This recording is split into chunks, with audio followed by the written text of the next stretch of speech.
బద్వేలు మండలం C Kothapalle revenue పొలంలో ప్రభుత్వ భూమిలో పేదలు గుడిసెలు వేసుకున్న వాటిని ఈరోజు టీడీపీ నాయకులు బిజ్వేముల రామచంద్రారెడ్డి ఆధ్వర్యంలో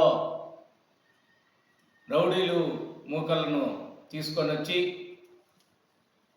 పేదలను గుడిసెలు వేసుకున్న వాటిని తొలగించి మహిళలపైన దాడి చేసి రాడ్లతో కొట్టడం జరిగింది.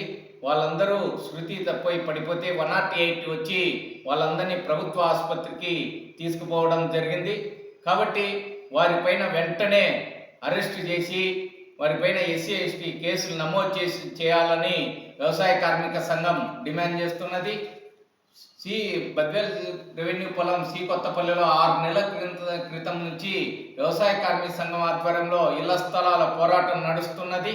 అక్కడ ప్రభుత్వ భూమి ఉన్నటువంటి దాన్ని యథేచ్ఛగా ఆక్రమించుకొని కబ్జాలు చేసి ఆ విధంగా కంచెలు వేసుకొని కోట్ల విలువైనటువంటి స్థలాలను కాపాడాలని ఇప్పటికీ 3-4 సార్లు ఆర్డీఓ ఎంఆర్ఓ కార్యాలయం వద్ద వ్యవసాయ కార్మిక సంఘం ఆధ్వర్యంలో ధర్నాలు కూడా నిర్వహించాం.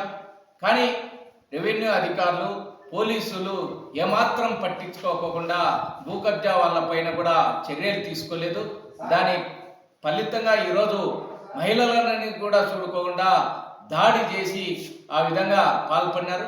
కాబట్టి వారిపైన వెంటనే కేసులు నమోదు చేసి అరెస్ట్ చేయాల్సిందిగా కోరుతున్నాం. అదేవిధంగా ఆ ప్రభుత్వ భూమిని రెవెన్యూ పోలీసులు కాపాడాలని వ్యవసాయ కార్మిక సంఘం డిమాండ్ చేస్తున్నారు.